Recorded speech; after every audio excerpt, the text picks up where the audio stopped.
കേരളപ്പിറവിയുടെ വജ്ര jubilee ഉൾപ്പുളകം jail പുള്ളികൾക്കും അവകാശപ്പെട്ടതാണ്, തർക്കമില്ല. എന്നാൽ കൊടും കുറ്റവാളികൾക്കും ശിക്ഷാ ഇളവ് എന്ന ഉൾപ്പുളകം അവകാശപ്പെടാമോ എന്നതാണ് പ്രശ്നം. ആ മഹത്തായ ആനുകൂല്യത്തിന് അവർ അർഹരാണോ? അല്ലേയല്ല. നിയമസഭയിൽ മുഖ്യമന്ത്രി തന്നെ പറഞ്ഞത് ആ പട്ടികയിൽ ആരൊക്കെയുണ്ട് എന്ന് ഓർമ്മയില്ല എന്നാണ്.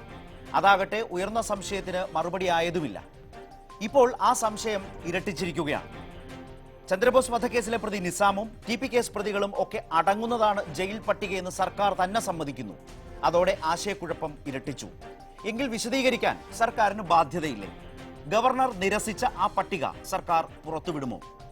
എന്നാൽ ഇപ്പോൾ ഈ പ്രൈം ഡിബേറ്റ് ആരംഭിക്കുന്നതിന് തൊട്ടു മുമ്പ് മുഖ്യമന്ത്രിയുടെ പരിഗണനയ്ക്ക് വന്ന ഘട്ടത്തിൽ ചന്ദ്രബോസ് വധക്കേസിലെ പ്രതി നിസാമിനെ ഒഴിവാക്കിയിരുന്നതായി ഞങ്ങളെ മുഖ്യമന്ത്രിയുടെ ഓഫീസ് അറിയിച്ചു. അത്രയും നന്ദി. പ്രൈം ഡിബേറ്റ് ആരംഭിക്കുന്നു. ആദ്യം പ്രധാന വാർത്തകൾ. കൊടും കുറ്റവാളികൾക്കുള്ള ശിക്ഷാ ഇളവിൽ സർക്കാരിന്റെ കള്ളക്കളി പുറത്ത്. പട്ടികയിൽ ഇടം പിടിച്ചത് ചന്ദ്രബോസ് വധക്കേസിലെ നിസാമും TP കേസിലെ 11 പ്രതികളും കല്ലുവാതുക്കൽ മണിച്ചനും അടക്കമുള്ളവർ. വിശദീകരിക്കാതെയും പട്ടിക വെളിപ്പെടുത്താതെയും സർക്കാർ. പരിഗണനയ്ക്ക് വന്നപ്പോൾ നിസാമിനെ ഒഴിവാക്കിയിരുന്നുവെന്ന് മുഖ്യമന്ത്രിയുടെ ഓഫീസിന്റെ വിശദീകരണം. TP കേസ് പ്രതികളുടെ ശിക്ഷാ ഇളവിന് ആദ്യ ശുപാർശ UDF സർക്കാർ വക. രേഖകൾ ന്യൂസ് 18. സർക്കാർ കൂടുതൽ മെച്ചപ്പെടണമെന്ന് CPIM സംസ്ഥാന സെക്രട്ടേറിയറ്റ്. DGP സെൻകുമാറിനോട് വൈരാഗ്യമില്ലെന്ന് സർക്കാർ. സെൻകുമാർ രാഷ്ട്രീയ എതിരാളിയല്ല. പോലീസിന്റെ വിശ്വാസ്യത സംരക്ഷിക്കാനായിരുന്നു നടപടി. സെൻകുമാറിന്റെ നേതൃത്വം കാര്യക്ഷമമല്ലാത്തതാണെന്ന് സർക്കാരിന്റെ സത്യവാങ്മൂലം സുപ്രീം കോടതി. സർക്കാരിന് വീണ്ടും തിരിച്ചടി. വിദ്യാർത്ഥിയെ മർദ്ദിച്ച കേസിൽ നെഹ്റു ഗ്രൂപ്പ് ചെയർമാൻ P കൃഷ്ണദാസിന് ജാമ്യം. ഉടൻ മോചിപ്പിക്കാൻ നിർദ്ദേശം. അറസ്റ്റ് നിയമപരമല്ലെന്നും നിരീക്ഷണം. കൃഷ്ണദാസിന് രക്ഷപ്പെടാൻ പോലീസ് പഴുതൊരുക്കിയെന്ന് ക്രൈംബ്രാഞ്ച്. പുനലൂരിൽ ആത്മഹത്യ ചെയ്ത 13-കാരൻ പ്രകൃതി വിരുദ്ധ ലൈംഗിക പീഡനത്തിന് ഇരയായെന്ന് പോസ്റ്റ്മോർട്ടം റിപ്പോർട്ട്. കുണ്ടറയിൽ 14 വയസ്സുകാരന്റെ ദുരൂഹ മരണത്തിൽ പ്രതി വിക്ടറിന്റെ മകൻ ബാബുവിനെ ചോദ്യം ചെയ്തു. മരിച്ച ആൺകുട്ടിയുടെ അമ്മയുടെയും സഹോദരിയുടെയും മൊഴി രേഖപ്പെടുത്തി. കേരളത്തിന്റെ സന്തോഷ് ട്രോഫി മോഹങ്ങൾ കെടുത്തി ഗോവ. സെമിയിൽ കേരളത്തിന്റെ തോൽവി 1-നെതിരെ 2 ഗോളുകൾക്ക്. മിസോറാമിനെ ഷൂട്ടൌട്ടിൽ കീഴടക്കി പശ്ചിമ ബംഗാളും ഫൈനലിൽ.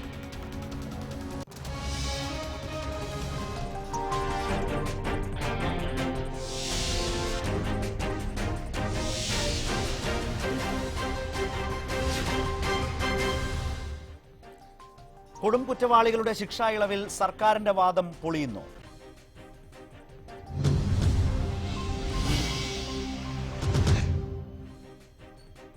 സംസ്ഥാനത്തെ പ്രമാദമായ വിവിധ കേസുകളിലെ പ്രതികൾക്ക് ശിക്ഷാ ഇളവ് അനുവദിക്കാൻ ഒരുങ്ങി സർക്കാർ. ഇത് സംബന്ധിച്ച് ജയിൽ വകുപ്പ് തയ്യാറാക്കിയ പട്ടിക പുറത്തായി. TP വധക്കേസിലെ പ്രതികളായ കൊടിസുനി, അണ്ണൻ സിജിത്ത്, KC രാമചന്ദ്രൻ, ചന്ദ്രബോസ് വധക്കേസിലെ പ്രതി നിസാം, കല്ലുവാതുക്കൽ മദ്യദുരന്ത കേസിലെ പ്രതി മണിച്ചൻ, അപ്രാണി കൃഷ്ണകുമാർ വധക്കേസ് പ്രതി ഓംപ്രകാശ് തുടങ്ങി കൊടും കുറ്റവാളികളാണ് ശിക്ഷാ ഇളവ് പട്ടികയിൽ ഇടം പിടിച്ചിരിക്കുന്നത്.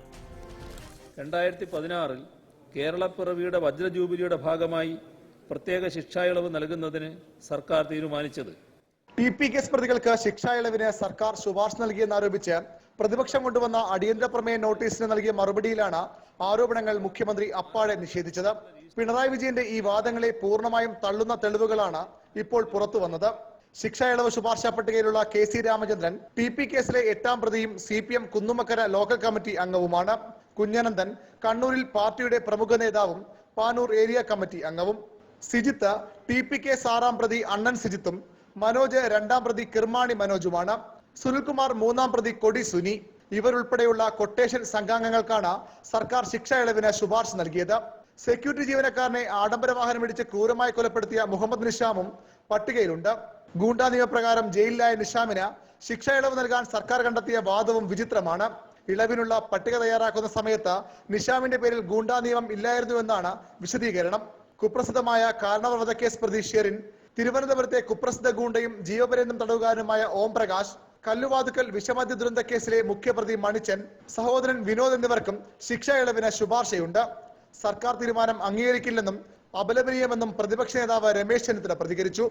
അതിലെ കൊടും കുറ്റവാളികളെയും കൊടും ഭീകരന്മാരെയും തുറന്നുവിടാനുള്ള സർക്കാർ നീക്കത്തെ അതിശക്തമായി തന്നെ UDF എതിർക്കും. അത് ഗവർണറെ ഈ കാര്യം അറിയിക്കും. കേരളപ്പിറവിയുടെ 60ാം വാർഷികത്തിന്റെ ഭാഗമായാണ് 1191 തടവുകാർക്ക് ശിക്ഷ ഇളവ് നൽകാൻ സർക്കാർ തീരുമാനിച്ചത്. എന്നാൽ കൊലപാതകമടക്കം ഗൗരവതരമായ കുറ്റം ചെയ്ത പ്രതികളെ വിട്ടേക്കാനുള്ള സർക്കാർ ശുപാർശ ഗവർണർ തള്ളിയിരുന്നു. പിണറായി സർക്കാരിനെ വലിയ പ്രതിരോധത്തിലാക്കുന്നതാണ് ഇപ്പോൾ പുറത്തു വന്നിട്ടുള്ള തെളിവുകൾ. ന്യൂസ് 18 തിരുവനന്തപുരം. പ്രൈം ഡിബേറ്റ് ആരംഭിക്കുന്നതിന്റെ തുടക്കത്തിൽ പറഞ്ഞതുപോലെ തന്നെ അല്പം മുമ്പാണ് മുഖ്യമന്ത്രിയുടെ ഓഫീസ് ഒരു വിശദീകരണം നൽകിയത്. ഇക്കാര്യത്തിൽ പ്രധാനപ്പെട്ട കാര്യം, ജയിൽ വകുപ്പ് തയ്യാറാക്കിയ ശുപാർശയിൽ ഈ പറഞ്ഞ പേരുകൾ ഉണ്ടായിരുന്നു.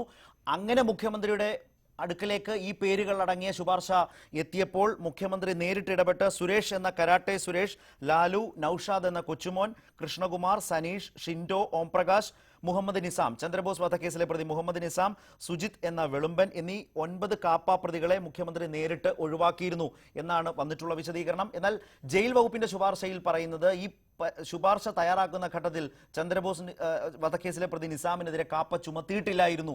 അതുകൊണ്ട് ഈ ശുപാർശയിൽ ഇടം പിടിച്ചു എന്ന വിശദീകരണമാണ് വിവരാവകാശ പ്രകാരം ജയിൽ വകുപ്പ് നൽകിയത്. ഏറ്റവും ഒടുവിൽ മുഖ്യമന്ത്രിയുടെ വിശദീകരണം ഈ നിലയിൽ വന്നിട്ടുണ്ട് എന്നത് ശ്രദ്ധേയം. അത് പ്രേക്ഷകരെ അറിയിക്കുന്നു. ഈ ചർച്ചയിൽ ഇപ്പോൾ CPIM നേതാവ് ശ്രീ KN ബാലഗോപാൽ ചേരുന്നു. കോൺഗ്രസ് നേതാവ് ശ്രീ ജോസഫ് വാഴക്കൻ, BJP നേതാവ് ശ്രീ സുരേന്ദ്രൻ, ഒപ്പം തന്നെ നിയമ വിദഗ്ധൻ അഡ്വക്കേറ്റ് രാംകുമാർ എന്നിവരാണ് ഈ ചർച്ചയിൽ ചേരുന്നത്.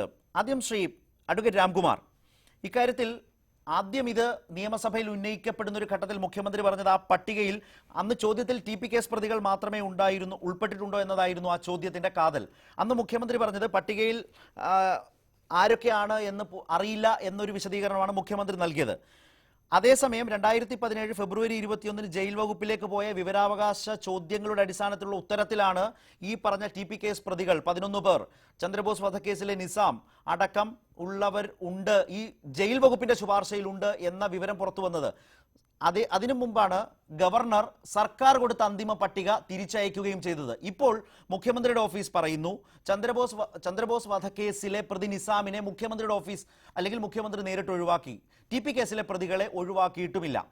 ഈ നിലയിലാണ് ഈ വിഷയത്തിൽ ഘട്ടം ഘട്ടമായി വന്നിട്ടുള്ള വിശദീകരണങ്ങൾ. ഇത്രയും ഭാഗം താങ്കളുടെ മുമ്പിലേക്ക് വെച്ചത് താങ്കൾക്ക് ഇത്രയും വിശദീകരണങ്ങൾ പല തലങ്ങളിൽ പല ഘട്ടങ്ങളിൽ വന്നത് വെച്ച് നോക്കുമ്പോൾ ഈ സംഭവത്തിലെ ഇടപെടലുകൾ, രീതികൾ, തീരുമാനങ്ങൾ അത് വിശദീകരിച്ചത് ഒക്കെ ശരിയായ രീതിയിലാണ്, സതുദ്ദേശപരമാണ്, ഉചിതമായ രീതിയിലാണ് എന്ന് പൂർണ്ണമായും വിശ്വസിക്കാൻ കഴിയുന്നുണ്ടോ?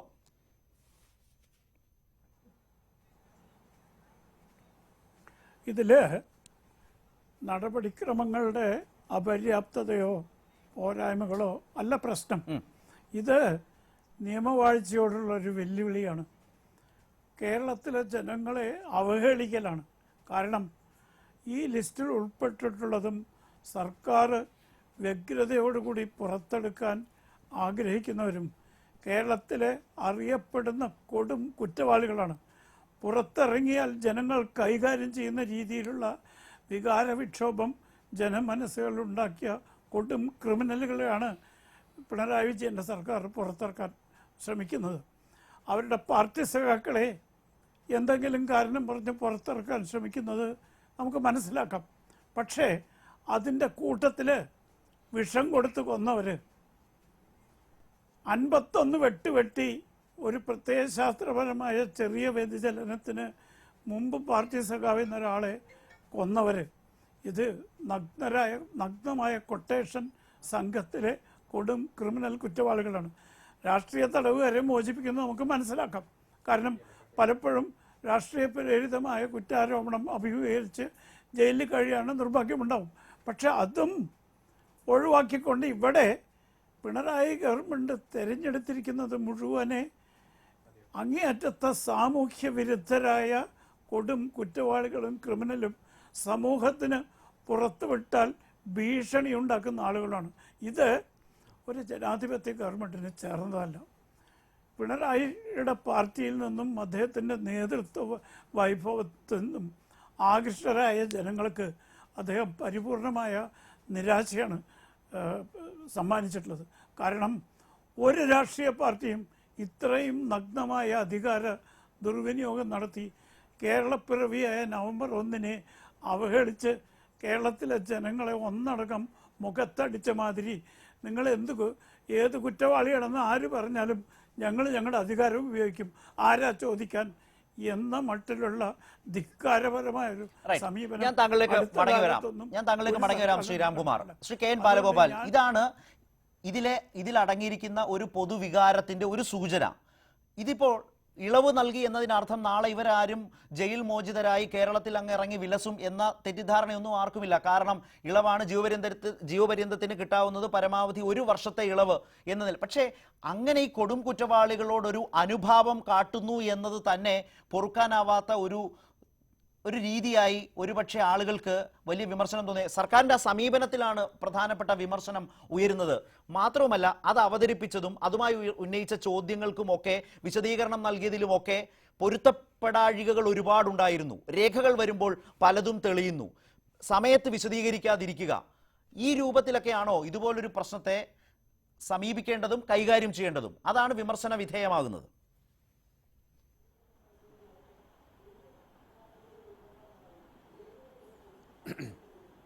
സമയത്ത് വിശദീകരണങ്ങളെല്ലാം ഗവൺമെൻറ്റിൻ്റെ വന്നോ എന്നുള്ളത് എനിക്കെല്ലാം പൂർണ്ണമായി അറിയില്ല. നിയമസഭയിൽ കുറേ കാര്യങ്ങൾ പറഞ്ഞിരുന്നു എന്നാണ് ഞാൻ മനസ്സിലാക്കുന്നത്. ബഹുമാനായ അഡ്വക്കേറ്റ് രാംകുമാർ പറഞ്ഞതുപോലെ ഒറ്റയടിക്ക് സമൂഹത്തിന് ഇങ്ങനെ കുറേ കൊടും കുറ്റവാളികളെ പുറത്തു വിട്ടല്ലോ, പ്രത്യേകിച്ച് ഇടതുപക്ഷ ജനാധിപത്യ മുന്നണി ഗവൺമെൻറ് വന്നപ്പോൾ വിട്ടല്ലോ എന്നാണ് ഒരു വാർത്ത വരുന്നതെങ്കിൽ അതിന് ഇല്ലെങ്കിൽ ജനം വല്ലാതെ അവർക്ക് വല്ലാത്തൊരു പ്രതിഷേധം ഉണ്ടാവും, വിഷമം ഉണ്ടാവും. പക്ഷേ ഇവിടെ എന്താ, ഈ ഇങ്ങനെയുള്ള റെമിഷൻ എന്നുള്ള പ്രൊവിഷൻ സാധാരണ എല്ലാ ജയിലുകളിലും എല്ലാ സിസ്റ്റത്തിലും ഉള്ളതാണ്. ഇവിടെ 2015 ഡിസംബർ മാസത്തിലും 2016 ഫെബ്രുവരി മാസത്തിലും UDF ഗവൺമെൻറ് ഉണ്ടാക്കിയ 2236 പേരുടെ ഒരു ലിസ്റ്റിനെ സംബന്ധിച്ചാണ് ഇപ്പോൾ തർക്കം.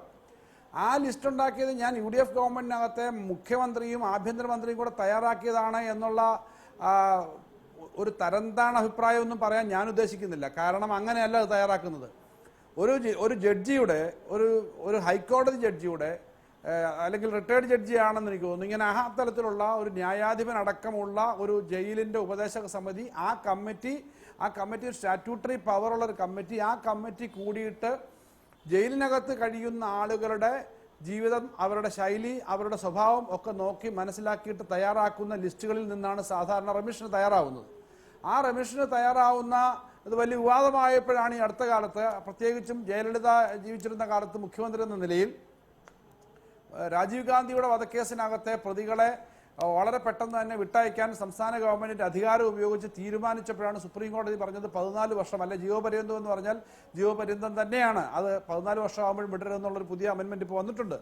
പക്ഷേ ഇവിടെ കേരളത്തിൽ എന്താ, ഈ കേസിനകത്ത് തന്നെ ഞാൻ മനസ്സിലാക്കുന്നത് 2236 പേരുടെ ലിസ്റ്റ് UDF ഗവൺമെന്റിന്റെ സമയത്ത് അന്നത്തെ ജയിൽ അധികൃതരുണ്ടാക്കി ഈ സമിതി.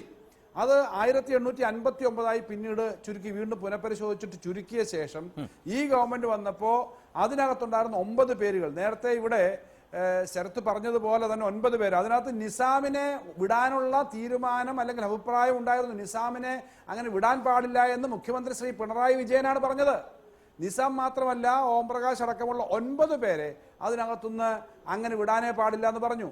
ബാക്കി ഇതിനകത്ത് നേരത്തെ പറഞ്ഞതുപോലെ ഈ 14 വർഷം ആവുമ്പോൾ വിടുന്നതിന് പരിഗണിക്കുന്ന ലിസ്റ്റിനകത്ത് പൊതുവിൽ ചെയ്ത ഒരു ജയിൽ വകുപ്പിൽ വന്ന ഒരു ജഡ്ജി അടക്കമുള്ള സമിതി നിർദ്ദേശിച്ച പേരുകളെ സംബന്ധിച്ചുള്ള അഭിപ്രായമാണ് വന്നേക്കുന്നത്.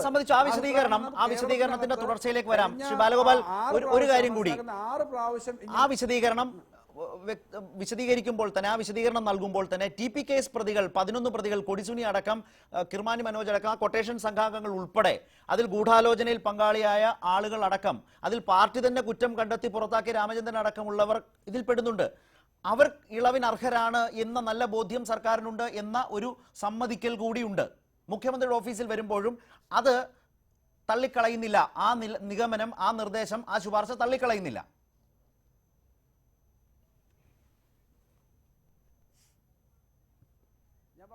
ഇതിനകത്ത് നേരത്തെ പറഞ്ഞതുപോലെ ഇത്രയും മിനിമം വർഷം കഴിയാതെ ഈ കാര്യങ്ങൾ തീരുമാനമാകത്തില്ല. അത് വേറെ പ്രശ്നമാണ്. കാപ്പ പോലെ ഒരു ക്രൈറ്റീരിയ വെച്ച് ഗവൺമെന്റ് ഇടപെടാൻ പറ്റൂ. ഗവൺമെന്റിന്റെ അകത്ത് വരുമ്പം ഗവൺമെന്റ് 1900 പേരുടെ പേരെടുത്തിട്ട് എല്ലാം നോക്കുക. അതിന് ഉമ്മൻചാണ്ടി സർക്കാരിക്കും ഉമ്മൻചാണ്ടി ഇതെല്ലാം നോക്കുക എന്ന നിലയിലല്ല ഞാനിത് പറയുന്നത്. ഇങ്ങനൊരു ക്രൈറ്റീരിയ വെച്ച് ആ പേരുകൾ വരുന്നു. ആ പേരുകൾ വരുന്നതിനകത്ത് ചിലപ്പോൾ ഈ പറഞ്ഞ ആ രാമേന്ദ്രനോ അല്ലെങ്കിൽ വേറെ ആരെങ്കിലും കാണും. ആരൊക്കെ ഉണ്ടെന്ന് എനിക്ക് അറിഞ്ഞുകൂടാ. കാരണം ഒരു കൊലക്കേസിനകത്തോ ഗൂഢാലോചനയിലോ ചിലപ്പോൾ വെറുതെ തന്നെ ഉൾപ്പെടുത്തിയ ആളുകളും ഒക്കെ ഉണ്ടാവും കേസിനകത്ത്. ഏതായാലും കേസിനകത്ത് ശിക്ഷിക്കപ്പെട്ടു. കേസുകളെ സംബന്ധിച്ച് എന്താ എന്തിനാണ് ഇങ്ങനെ ഒരു റെമിഷൻ പ്രൊവിഷൻ വെച്ചേക്കുന്നത്?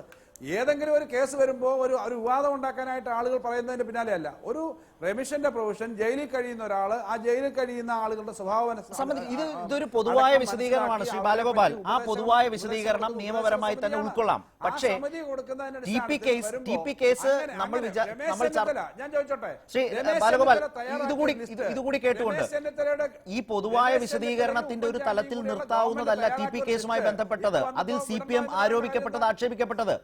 ആ കേസിലെ പ്രതികൾ അവർ ഇളവിന് അർഹരാണ് എന്നൊരു നിലപാട് എടുത്താൽ ആ വാദഗതി, ആ നിലപാടാണ് CPM-ന് അക്കാര്യത്തിൽ ആ പ്രതികളുള്ളത്. അനുകൂല മനോഭാവമാണ് എന്ന് തുറന്ന് സമ്മതിക്കലാണ്. അത് മാത്രമേ അതിൽ പ്രശ്നമുള്ളൂ. മറ്റുള്ളവരിലേക്ക് കൂടി പോവാം. ശ്രീ ബാലഗോപാൽ, അതാണ് ഞാൻ അത് പ്രത്യേകമായി ചോദിക്കാൻ കാര്യം. അതിനകത്ത് ഞാൻ പറഞ്ഞോട്ടെ, 1859 പേരുടെ പേരുള്ളതിനകത്ത് അങ്ങനെ പല പ്രതികളും കാണും. ആ പ്രതി എന്ന് പറഞ്ഞാൽ UDF ഗവൺമെന്റിന്റെ കാലത്ത് തയ്യാറാക്കിയ ഒരു ലിസ്റ്റിനകത്തുള്ള ആളുകളാണെന്ന് കൂടി ശരത്ത് ഇവിടെ പറയുമ്പോൾ മനസ്സിലാക്കണം. അത് പറയണം. അതറിയാം. അതൊക്കെ ഞാൻ അതറിയാഞ്ഞിട്ടല്ല 3000-ഓളം വരുന്ന തടവുകാരിൽ നിന്ന് 1911 പേരുടെ ലിസ്റ്റ് ജയിൽ വകുപ്പ് ഉണ്ടാക്കുന്നു. അതിൽ നിന്ന് താങ്കൾ പറഞ്ഞാൽ 61 പേരെ ഒഴിവാക്കി 1850 പേരുടെ ലിസ്റ്റ് റെഡിയാക്കുന്നു. താങ്കൾ തന്നെ പറഞ്ഞു 9 പേരെ മുഖ്യമന്ത്രി നേരിട്ട് ഒഴിവാക്കുന്നു എന്ന് പറയുകയും ഈ TP കേസിലെ പ്രതികൾ അതിൽ ഉൾപ്പെട്ടത് അറിയാതെ പോവുകയും ചെയ്യുന്നതാണ് എന്ന് പറയുന്നൊരു വിശദീകരണം ഉണ്ടല്ലോ. അത് ഏതൊക്കെയോ നിലയ്ക്ക് സാമാന്യ യുക്തിക്ക് നിരക്കാത്താണ്. ഞാൻ അതിന്റെ തർക്കത്തിലേക്കല്ല. അറിയാതെ പോയി എന്നുള്ള വിവാദമൊന്നുമില്ല. അതിനകത്ത് ശരത്തിന് അഭിപ്രായം കാണും, വ്യത്യസ്ത അല്ല, അത് ശരത്തിന്റെ യുക്തിക്ക് ചിലപ്പോൾ നിരക്കുന്നുണ്ടാവില്ല. പക്ഷെ ഞാൻ പറഞ്ഞത് ഈ കേസിനകത്ത് കാപ്പ പോലുള്ള കേസിനകത്ത് ഒഴിവാക്കിയിട്ടുണ്ട് ഞാൻ പറഞ്ഞത്. റൈറ്റ്. ഞാൻ താങ്കളിലേക്ക് മടങ്ങി വരാം. ശ്രീ ജോസഫ് വാഴക്കൻ, ഇന്ന് ഇക്കാര്യത്തിൽ വളരെ ആവേശത്തോടെയാണ് മുൻ ആഭ്യന്തരമന്ത്രി രമേശ് ചെന്നിത്തല പ്രതികരിച്ചത്. ഞങ്ങൾ ഗവർണറെ കാണും, അങ്ങനെ ചെയ്യും, ഇങ്ങനെ ചെയ്യും എന്നൊക്കെ അദ്ദേഹം പറഞ്ഞു. എന്നാൽ കോഴിക്കോട് മുൻ മുഖ്യമന്ത്രി ഉമ്മൻചാണ്ടി ഇതേക്കുറിച്ച് ആവർത്തിച്ചു ചോദിച്ചിട്ടും പൊളിറ്റിക്കലായി ഒരു മറുപടി പറയാൻ തയ്യാറായില്ല. ഏറെക്കുറെ ഇപ്പോൾ ശ്രീ ബാലഗോപാൽ പറഞ്ഞ പോലെ ഈ പറഞ്ഞ പോലൊക്കെയുള്ള റെമിഷൻ എന്ന് പറയുന്ന ഇളവ് നൽകൽ സ്വാഭാവികമാണ് എന്നൊരു പരാമർശത്തിൽ നിന്നുകൊണ്ടാണ് അദ്ദേഹം സംസാരിച്ചത്. മാത്രവുമല്ല, പറഞ്ഞത് പലതും മാധ്യമപ്രവർത്തകരോട് സ്വകാര്യമായി പറഞ്ഞതായതുകൊണ്ട് ഞാൻ അതിൻ്റെ ഒരു മര്യാദ കൊണ്ട് ഈ ചർച്ചയിൽ പറയുന്നുമില്ല. പൊളിറ്റിക്കലായി ഈ സർക്കാരിനെ ക്രിട്ടിസൈസ് ചെയ്യാൻ, വിമർശിക്കാൻ അദ്ദേഹം തയ്യാറായില്ല. കാരണമുണ്ട്. ആ കാരണമെന്ന് പറയുന്നത് ഇതേ 2016 ഫെബ്രുവരി മാസത്തിൽ ആ സർക്കാർ ഇറക്കിയ റിപ്പോർട്ടിന്റെ കോപ്പിയാണിത്. അതിൽ ഈ പറയുന്ന TP കേസിലെ പ്രതികൾക്ക് ശുപാർശ വരുന്നുണ്ട്. നിങ്ങളുടെ സർക്കാരിന്റെ കാലത്ത് മറ്റൊരു മാന്യദേഹം കൂടിയുണ്ടതിൽ. സന്തോഷ് മാധവൻ 376 വകുപ്പ് പ്രകാരം ശിക്ഷിക്കപ്പെട്ട് കിടന്ന ആളിന്റെ പ്രവർത്തികൾ തൃപ്തികരമാണെന്ന് കാട്ടി ഇളവിനർഹനാണ് സന്തോഷ് മാധവൻ എന്ന് UDF സർക്കാർ ഇട്ടത് മുൻ മുഖ്യമന്ത്രിക്ക് അറിയാം. അതുകൊണ്ടാണ് മുഖ്യമന്ത്രി ശ്രീ ഉമ്മൻചാണ്ടി ശക്തമായൊരു വിമർശനം ഈ സർക്കാരിന് നേരെ ഇക്കാര്യത്തിൽ ഉന്നയിക്കാൻ തയ്യാറാകാതിരുന്നത്. അപ്പോൾ സർക്കാരുകൾ മാറിയാലും ഈ രൂപത്തിലൊക്കെ തന്നെയാണ് ഇക്കാര്യങ്ങൾ പോകുന്നതെന്ന് തുറന്നു സമ്മതിക്കേണ്ടി വരും നിങ്ങൾക്കും.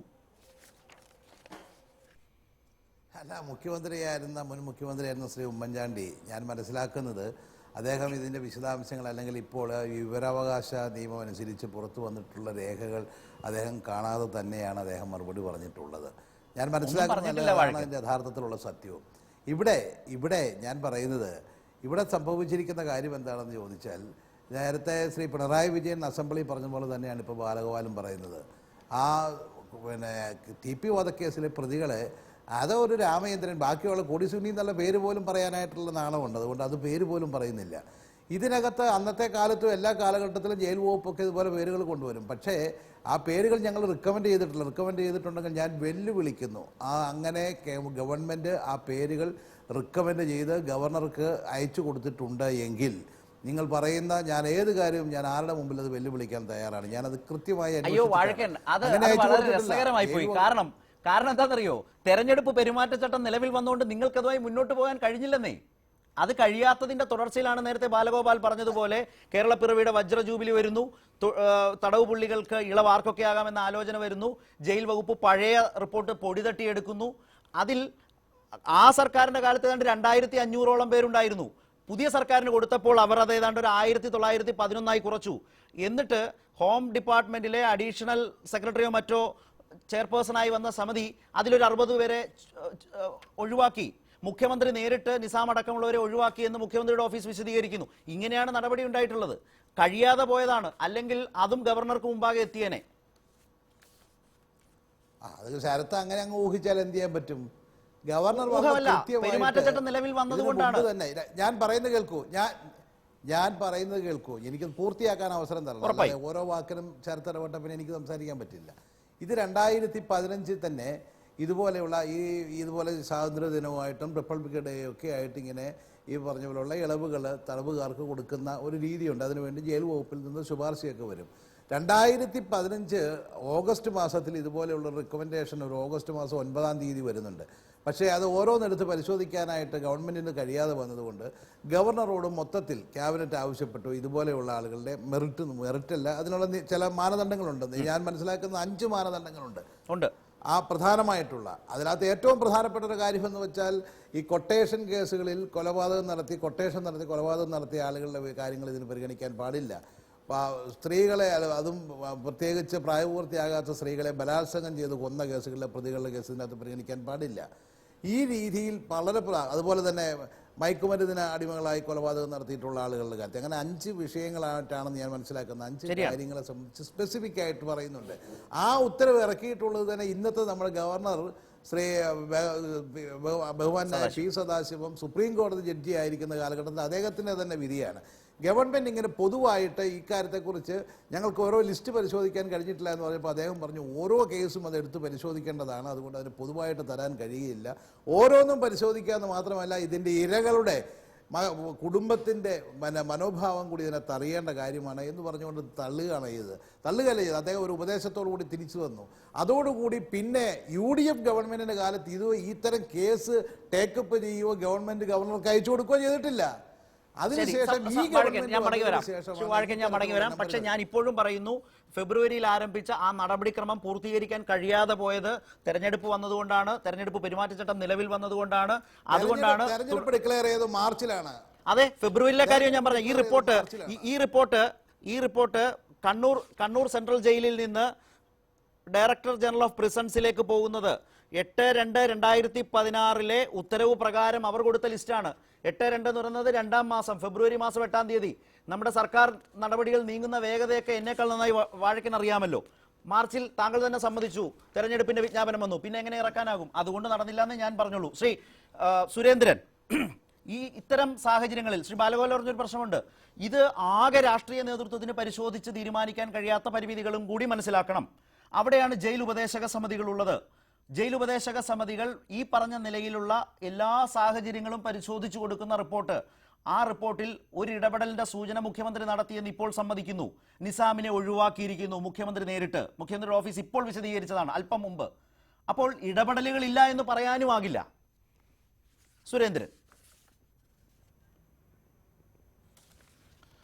ശരത്തെ, നമ്മൾ 2 കാര്യങ്ങൾ വളരെ സൂക്ഷ്മമായിട്ട് ആലോചിക്കേണ്ടതുണ്ട്. ഒന്ന്, ഇപ്പോൾ ഇതുപോലെ ഇളവ് കൊടുക്കുന്നത് ഇത് ആദ്യമായിട്ടൊന്നും അല്ല എന്നുള്ള കാര്യം ഞാൻ സമ്മതിക്കുന്നു. ഇതിപ്പോൾ പുറത്തു വിടുകയാണ് എന്നുള്ള പ്രചരണം ഇവിടെ ആരോ നടത്തുന്നു, അതൊന്നും കാര്യമാക്കേണ്ട കാര്യമില്ല. പക്ഷെ ഒരു കാര്യം നമ്മൾ ആലോചിക്കണം.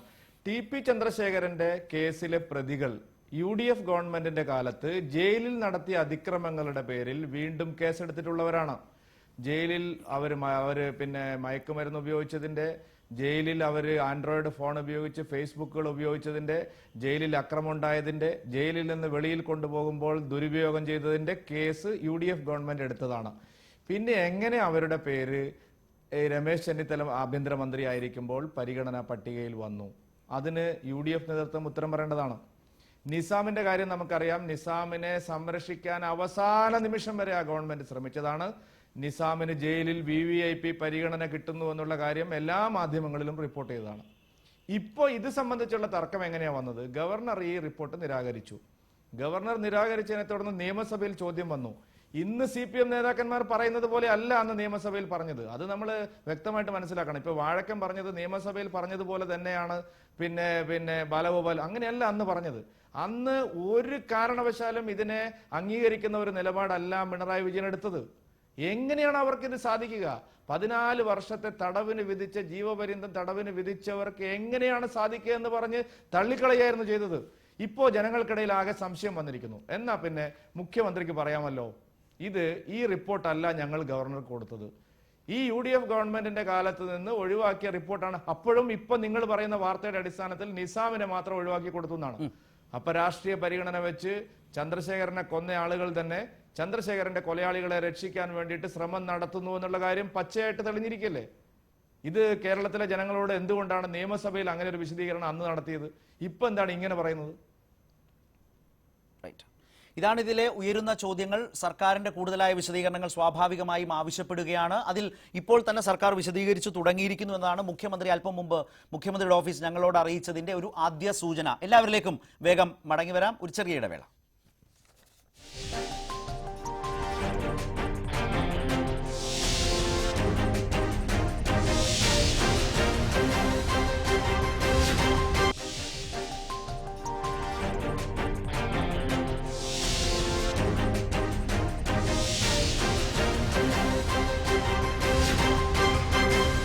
പ്രൈം ഡിബേറ്റ് തുടരുകയാണ്. അഡ്വക്കേറ്റ് രാംകുമാർ, ഇക്കാര്യത്തിൽ കഴിഞ്ഞ സർക്കാരും ഈ സർക്കാരും കൊടും കുറ്റവാളികളുടെ കാര്യത്തിൽ ഇളവ് എന്ന അവർക്കൊരു യോഗ്യത ചമച്ചു കൊടുക്കുന്നതിൽ സമാനമായ രീതിയിൽ പ്രവർത്തിച്ചിട്ടുണ്ടോ എന്നതാണ് ഒരു പ്രശ്നം. അതിന് അനുകൂലമാകുന്ന വിധത്തിലേക്കുള്ളൊരു പ്രാഥമിക ശുപാർശ പട്ടിക ജയിൽ വകുപ്പ് 2 കാലത്തും തയ്യാറാക്കി കൊടുക്കുന്നു. ഈ സർക്കാർ വന്നപ്പോൾ നിസാമിനെ അതിൽ നിന്ന് ഒഴിവാക്കുന്നു, അതേസമയം TP കേസിലെ പ്രതികളെ നിലനിർത്തുകയും ചെയ്യുന്നു. ഇപ്പോൾ ഈ വിവാദങ്ങളും സംശയങ്ങളും ശക്തമാകുന്ന ഘട്ടത്തിൽ ഘട്ടം ഘട്ടമായി വിശദീകരിക്കുന്നുമുണ്ടല്ലോ. അടിസ്ഥാനപരമായി സർക്കാർ ഇതൊരു നിയമവാഴ്ച, താങ്കൾ ഉന്നയിച്ച ഒരു നിയമവാഴ്ചയുടെ പ്രശ്നമാണ്, സമൂഹത്തിന് ആശങ്ക സൃഷ്ടിക്കാവുന്നതാണ്, കൊടും കുറ്റവാളികളുമായി ബന്ധപ്പെട്ടതാണ്. സർക്കാർ അടിയന്തരമായി ചെയ്യേണ്ടത് ഇക്കാര്യത്തിൽ എന്താണ്?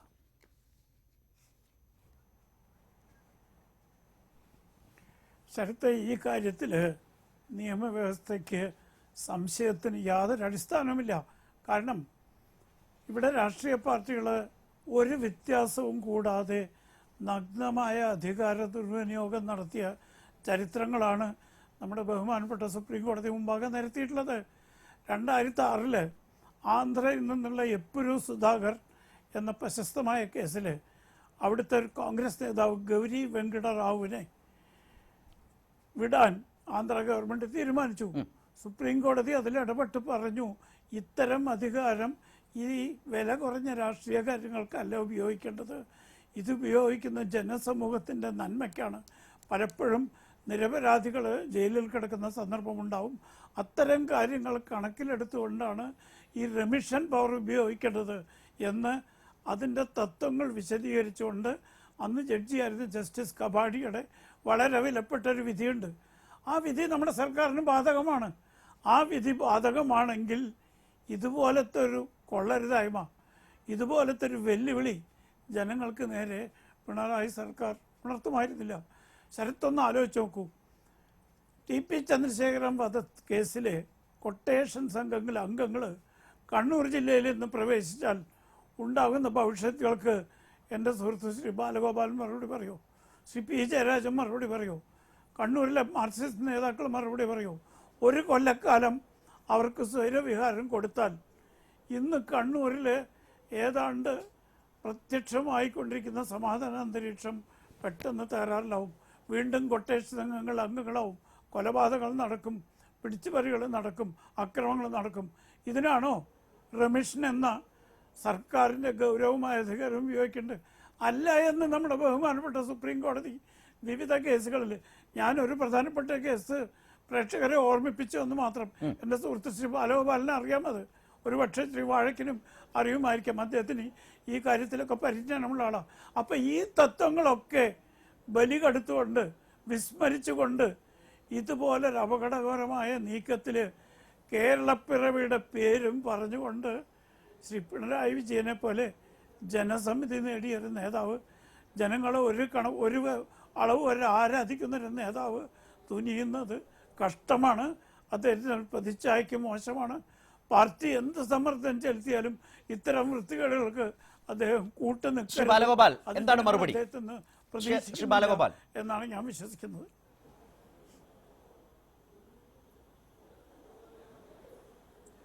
അഡ്വക്കേറ്റ് രാംകുമാർ അദ്ദേഹം വളരെ ബഹുമാനായ വ്യക്തിയാണ്.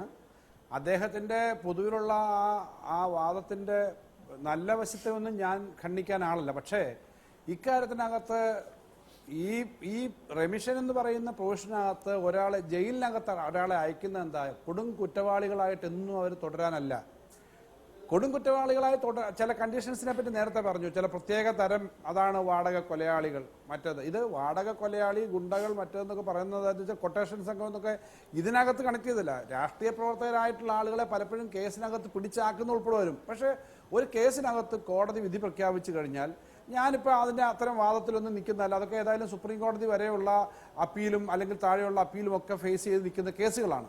പക്ഷെ കോടതി ശിക്ഷിച്ചു കഴിഞ്ഞാലും ജയിലിനകത്ത് പോയി പെരുമാറ്റത്തിനകത്ത് വളരെ മാന്യമായി പെരുമാറുന്ന ആളുകളുണ്ട്. ഇനി കുറ്റം ചെയ്തിട്ട് തന്നെ ഒരു പ്രത്യേക സാഹചര്യത്തിൽ കുറ്റവാളിയായിട്ട് വലിയ വിശ്വാസികളും ദൈവവചന പ്രഘോഷണം നടത്തുന്ന, പ്രചരണം നടത്തുന്നതിനൊക്കെ വന്ന ആളുകളുടെ ഓർമ്മ എൻ്റെ മനസ്സിലുണ്ട്. ഞങ്ങളൊക്കെ സ്കൂളിൽ പഠിക്കുമ്പോൾ ഉണ്ടായ ഒരു കേസുണ്ട്, മദ്രാസിലെ മോൻ എന്ന് പറയുന്ന ഒരു കേസ്. മദ്രാസിൽ പഠിച്ചിരുന്ന ഒരു അടുത്ത ബന്ധുവായ മകൻ വന്ന് സ്വന്തം വല്യച്ഛനെയോ വല്യമ്മയോ ഒക്കെ കൊലപ്പെടുത്തിയ കേസാണ്. കൂട്ടുകാരായ ശരിയാണ് ബാലഗോപാൽ, ഞാനൊന്ന് ഓർമ്മിപ്പിക്കാം, കരിക്കിൻ വില്ല കൊലക്കേസ് തിരുവല്ലയിലെ വാർത്ത വന്നത് ഞാൻ ശരിയാണ്. അതുപോലെ കൊടിസുനിക്ക് മാനസാന്തരം ഉണ്ടായിക്കൊണ്ടിരിക്കുന്നു എന്നാണ് പറഞ്ഞു വരുന്നത്. അത് അല്ല, ഞാൻ അതിനകത്ത് സുനിയും മറ്റു കാര്യങ്ങളൊക്കെ വിട്. ഞാൻ പറഞ്ഞത് ഇതൊക്കെ ഒരു തത്വമാണ്. മാർക്സിസ്റ്റ് പാർട്ടിയുടെ ഗവൺമെന്റ് ഇരിക്കുമ്പോൾ ഇങ്ങനെ പറയുന്നു, കോൺഗ്രസിന്റെ ഗവൺമെന്റ് ഇരിക്കുന്നു, ഇങ്ങനെ കാര്യങ്ങൾ പറയുന്ന തരത്തിലേക്ക് അതിനെ രാഷ്ട്രീയവൽക്കരിക്കണ്ട.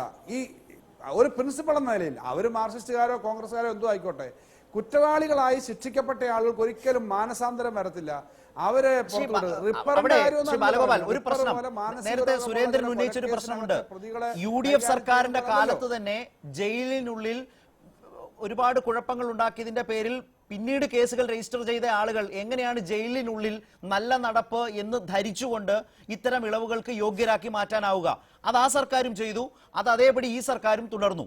മാത്രവുമല്ല, 2016 ഒക്ടോബർ 17 ഈ ജയിൽ വകുപ്പ്, മഹത്തായ നമ്മുടെ ജയിൽ വകുപ്പ് നിസാമിനടക്കം ഈ യോഗ്യതയുണ്ടെന്ന മട്ടിലാണല്ലോ ആദ്യത്തെ റിപ്പോർട്ട് അയച്ചത്. അതും ഈ സർക്കാരിന്റെ കാലത്താണ്. ഇത്രയും കാലം ഇനി വിവാദമുണ്ടാകുന്ന സമയം വരെ യഥാർത്ഥത്തിൽ ആ ജയിൽ വകുപ്പിന്റെ ഏറ്റവും വലിയ തെറ്റായ ശുപാർശയ്ക്കുമേൽ ഒരു തരത്തിലുള്ള അന്വേഷണവും വളരെ ഗൗരവമായ ഒരു അതൃപ്തി സർക്കാർ പ്രകടിപ്പിച്ചിട്ടില്ലല്ലോ. നിസാമിന് ഇതിന് യോഗ്യതയുണ്ട് എന്ന് പറഞ്ഞ ആ മഹത്തായ ആദ്യത്തെ റിപ്പോർട്ടുണ്ടല്ലോ, എന്ത് തരത്തിൽ നമുക്ക് ന്യായീകരിക്കാനാകും അത്?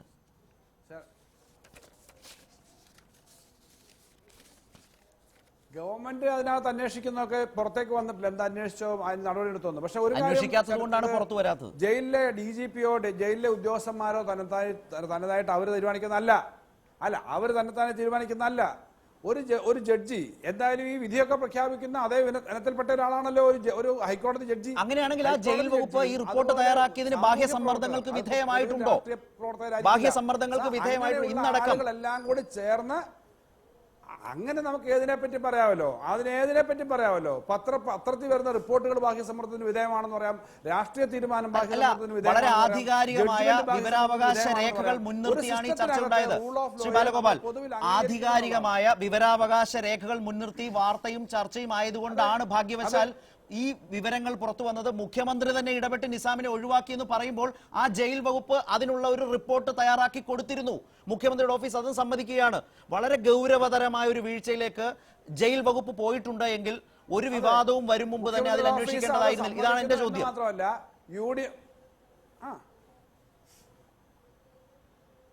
അല്ല, ആ ചോദ്യത്തിനകത്ത് അവർ അന്വേഷിച്ചോ ഇല്ലയോ എന്ന് എനിക്ക് അറിഞ്ഞു. അതായത് UDFന്റെ സമയത്ത് തയ്യാറാക്കിയ ഒരു ലിസ്റ്റ്, അത് തന്നെ UDFന്റെ ഗവൺമെന്റ് നേരെ ചെയ്തു എന്ന് ഞാൻ പറയുന്നില്ല. ഉദ്യോഗസ്ഥന്മാരായിരിക്കും, അല്ലെങ്കിൽ ഈ ജയിൽ സമിതി ആയിരിക്കും. ഇപ്പോൾ കാപ്പ കേസിനകത്തെ പ്രൊവിഷനകത്ത് വരുന്ന 9 പേര് അതിനകത്തുണ്ട്.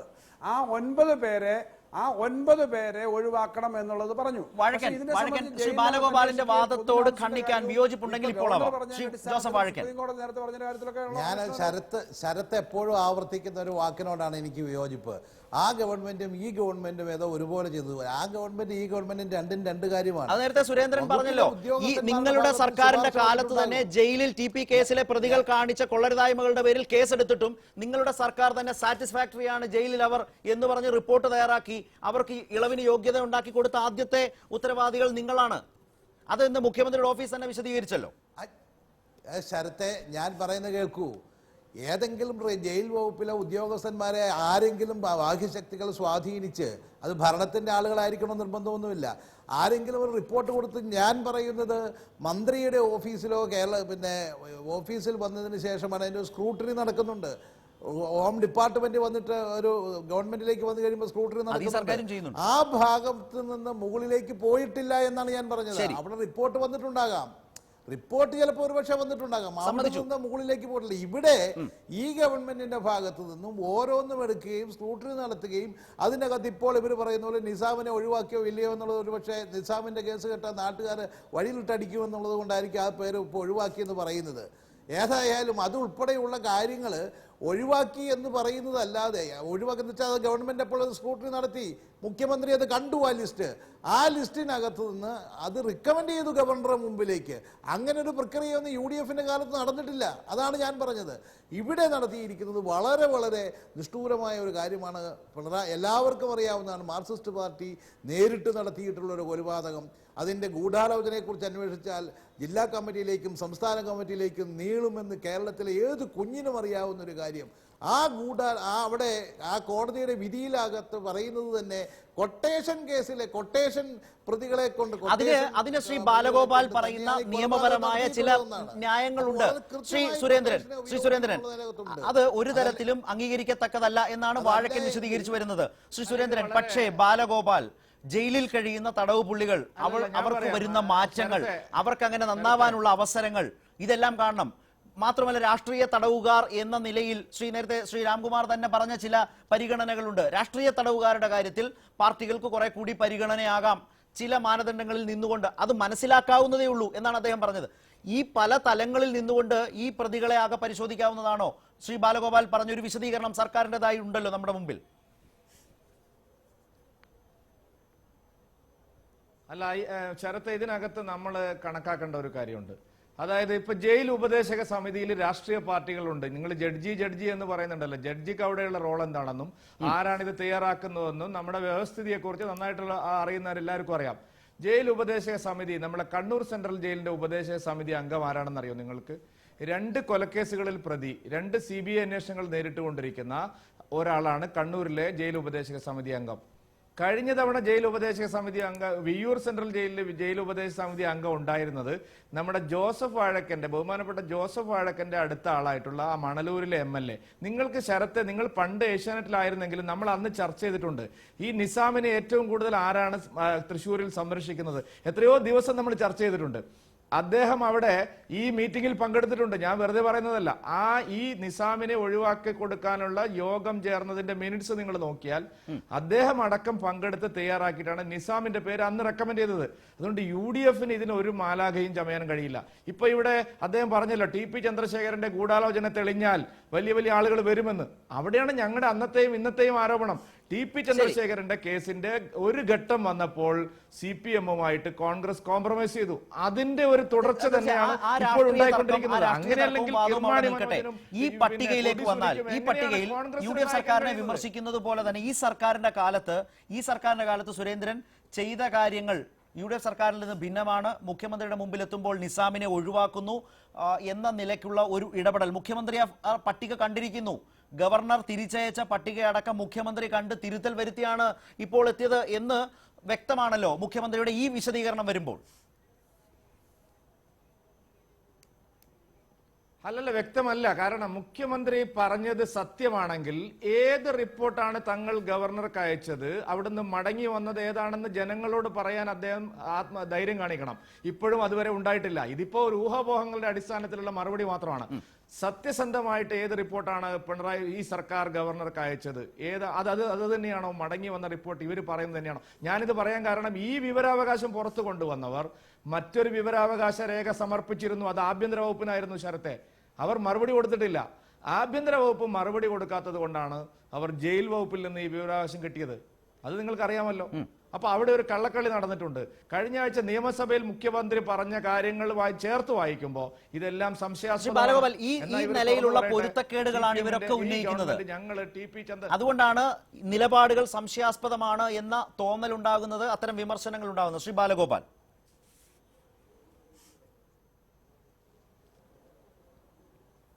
ഞാൻ പറയട്ടെ ശരത്തെ, ആദ്യം പുറത്തു വന്ന വാർത്ത എന്താ? ആ നിസാമിനെ വരെ പുറത്തു വിടാനായിട്ട് തീരുമാനിച്ചു. എനിക്ക് തന്നെ പല ഫോണും വന്നു, സഹാവേദ ഇതിപ്പോ നിസാമിനെ പുറത്തുവിടാൻ നമ്മുടെ ഗവൺമെന്റ് തീരുമാനിച്ചെന്നാണ് പറയുന്നത്. വളരെ വളരെ വലിയ വിമർശനമാണ് ഉണ്ടാവുന്നത്, വലിയ വിമർശനമുണ്ട്. ഞാനും അത് കേട്ടപ്പോൾ പിന്നീട് അന്വേഷിച്ച് കഴിഞ്ഞപ്പോഴാണ് ഇങ്ങനെ ഈ നിസാമിനെ അടക്കം പുറത്തുവിടാനുള്ള ശുപാർശ അല്ലെങ്കിൽ ഇളവ് ചെയ്യാനുള്ള ശുപാർശ ഉണ്ടായിരുന്നത് മുഖ്യമന്ത്രി, ഇപ്പോഴത്തെ മുഖ്യമന്ത്രി പിണറായി ആ കാര്യം ഈ കാപ്പ കേസിൽപ്പെട്ട 9 പേരെ ഒഴിവാക്കണമെന്ന് ഉള്ള നിർദ്ദേശം കൊടുത്തതിന്റെ അടിസ്ഥാനത്തിലാണ് ഒഴിവായത്. അപ്പോൾ പല കാര്യങ്ങളും പുറത്തു വന്നതും വാർത്ത വന്നതും ആയിരിക്കത്തില്ല. ഇപ്പോൾ വന്നേക്കുന്ന ഈ പല കാര്യങ്ങളും മുഖ്യമന്ത്രിയുടെ ഓഫീസിന്റെ വിശദീകരണം വന്നല്ലോ. സമ്മതിച്ചു. ബാലഗോപാൽ ഒന്നും തോന്നരുത്. അപ്പോഴും അതിലാണ് പെശക് നിൽക്കുന്നത്. ഒന്ന്, ആഭ്യന്തര വകുപ്പിനോട് വിവരാവകാശ പ്രകാരം ചോദിക്കുമ്പോൾ മറുപടി കിട്ടുന്നില്ല. ജയിൽ വകുപ്പിനോട് ചോദ്യം ചോദിക്കുമ്പോഴാണ് ഈ റിപ്പോർട്ടുകൾ കിട്ടിയത്. ഒന്ന്, മുഖ്യമന്ത്രി സഭയിൽ തന്നെ പറഞ്ഞത് ആ പട്ടികയിൽ ആരൊക്കെയുണ്ട് എന്ന് ഓർമ്മയില്ല എന്നാണ് പറഞ്ഞത്. അവിടെയാണ് മാധ്യമപ്രവർത്തകർ വിവരാവകാശത്തെ ആശ്രയിച്ചത്. ആ വിവരാവകാശത്തിൽ ജയിൽ വകുപ്പ് നൽകിയതിൽ പറയുന്നുണ്ട് നിസാം അവർ കൊടുത്ത പട്ടികയിലുണ്ട്, ശരിയാണ്, യോഗ്യതയ്ക്ക് കൊടുത്തതിലുണ്ട് എന്ന വിവരാവകാശ പട്ടികയിൽ പറഞ്ഞതാണ് വാർത്തയായത്. അങ്ങനെ വാർത്തയായി വന്ന ഘട്ടത്തിലാണ് ഈ വലിയ ആശങ്ക ഉണ്ടായപ്പോൾ ഏറ്റവും ഒടുവിൽ മുഖ്യമന്ത്രി ഞാൻ മുമ്പ് സൂചിപ്പിച്ചതുപോലെ ഒരു വിശദീകരണം നൽകിയത് നിസാമിനെ ഒഴിവാക്കിയിരിക്കുന്നു എന്ന് വെച്ചാൽ TP കേസിലെ പ്രതികളെ ഒഴിവാക്കിയിട്ടുമില്ല, 9 പേരെ ഒഴിവാക്കിയത് പറയുന്നുണ്ട്. ഇതെല്ലാം വളരെ സുതാര്യമായി കൃത്യമായ വിശദീകരണത്തിലൂടെ ആ പട്ടിക വെളിപ്പെടുത്തിയാലൊക്കെ തീരാവുന്ന പ്രശ്നങ്ങളേ ഉള്ളൂ. അത് ചെയ്യാതിരിക്കുന്നത് കൂടിയാണ് ഈ അവ്യക്തതയ്ക്ക് ഒരു പ്രധാനപ്പെട്ട കാരണം.